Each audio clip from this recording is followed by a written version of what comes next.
জ্যোতিষশাস্ত্রের প্রতি বিশ্বব্যাপী সাধারণ মানুষের একটা স্বাভাবিক কৌতূহল ও আকর্ষণ চিরকালের। জ্যোতিষের সবথেকে সাধারণ, সুপরিচিত ও ব্যবহারিক শব্দটি হলো রাশি। আমাদের প্রত্যেকেরই একটা প্রবণতা আছে রাশিফল দেখা, দৈনিক রাশিফল, সাপ্তাহিক রাশিফল, মাসিক হোক বা বাৎসরিক। বৎসরে প্রথমে তো দেখতেই হবে। সকালবেলা উঠে চায়ের টেবিলে যদি কোনোভাবে খবরের কাগজটা পেলাম, খুলেই প্রথমে রাশিফল দেখার একটা প্রবণতা প্রত্যেক সাধারণ মানুষেরই থাকে। তার ভালো মন্দ ফল সত্য হোক মিথ্যে হোক ওটা ব্যাপার না, একটা সাধারণ আকর্ষণ। তাহলে কোনো ব্যক্তির রাশিটা আসলে কি না, সেই ব্যক্তির অন্যতম গুরুত্বপূর্ণ গ্রহ চন্দ্র যে রাশিতে তার জন্মছকে বিরাজ করছে সেটাই হলো তার রাশি। এক্ষেত্রে লগ্নের মতোই রাশির গুরুত্ব অপরিসীম। জ্যোতিষশাস্ত্র মতে সম্পূর্ণ রাশিচক্রটি আসলে 360 ডিগ্রির, আর এই রাশিচক্রটি 12টি সমান রাশিতে বিভক্ত।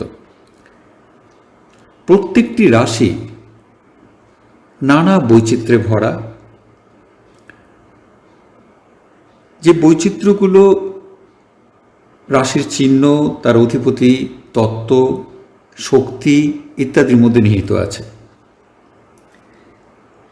এবার আসা যাক যে রাশির বৈচিত্র্যময় গঠনের ব্যাপারে।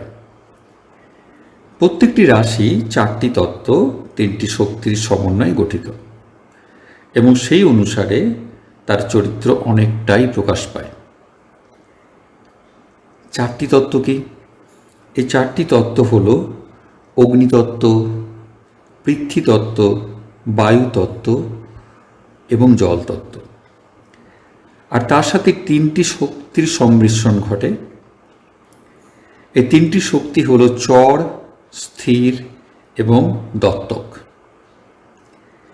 4টি তত্ত্বের 3টি শক্তির সমন্বয়ে সৃষ্টি বলেই আমরা রাশির সংখ্যা পাই 4 × 3 = 12টি।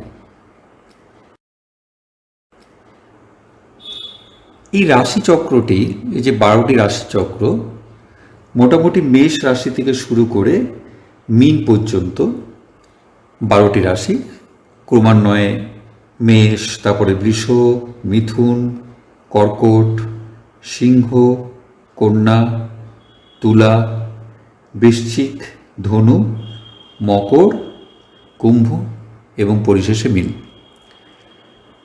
ঘড়ি কাটার উল্টো দিকে পরিবৃত্ত করলে আমরা মেষ থেকে একেবারে মীন পর্যন্ত 12টা রাশি পাই। অগ্নি রাশিগুলি হলো, অগ্নিতত্ত্বের যে রাশিগুলি সেগুলি হলো মেষ, সিংহ এবং ধনু। পৃথ্বী রাশি বৃষ, কন্যা, মকর। বায়ু রাশি মিথুন, তুলা, কুম্ভ। জল রাশি কর্কট, বৃশ্চিক, মীন। এবার হচ্ছে যে এগুলো হচ্ছে তত্ত্ব অনুযায়ী। তারপরে আসছে শক্তি। শক্তি অনুযায়ী রাশিগুলো 3টে ভাগ। 12টি রাশিকে 3টে ভাগ করলে স্বাভাবিকভাবেই প্রত্যেকটা ভাগে 4টি করে রাশি আসবে। চর রাশি হল মেষ, কর্কট, তুলা, মকর। স্থির রাশিগুলি হল বৃষ, সিংহ, বৃশ্চিক, কুম্ভ। দত্তক রাশিগুলি হল মিথুন, কন্যা, ধনু এবং মীন। এখন তত্ত্ব আর শক্তিগুলির মিলনে যে রাশিগুলির চরিত্র হবে সেই ব্যাপারে আমরা যাব। আমার উদ্দেশ্য হচ্ছে যে এই যে জ্যোতিষ শাস্ত্রের যে চিরাচরিত একটা আকর্ষণ সাধারণ মানুষের, যার প্রথম আকর্ষণ হচ্ছে রাশি, এবং একটা অদ্ভুত ধরনের ব্যাপারও আছে সাধারণ মানুষের মধ্যে, রাশি নিয়ে নানা রকম আলোচনা করা, রাশি নিয়ে মানুষের নানা রকম চরিত্রের অনুসন্ধান করা।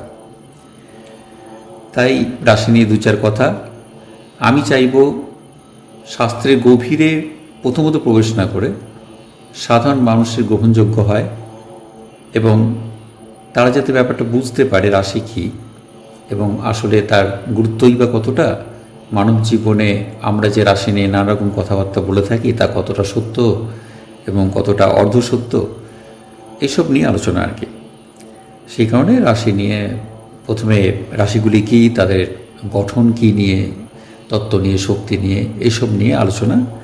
তারপর আমি ধীরে ধীরে মেষ থেকে একেবারে অ্যান্টি ক্লকওয়াইজ একেবারে মিন পর্যন্ত চেষ্টা করব প্রত্যেকটা রাশি ধরে ধরে এই ব্যাপারে আলোচনা করতে, এবং আশা করি আপনাদের সবারই ভালো লাগবে।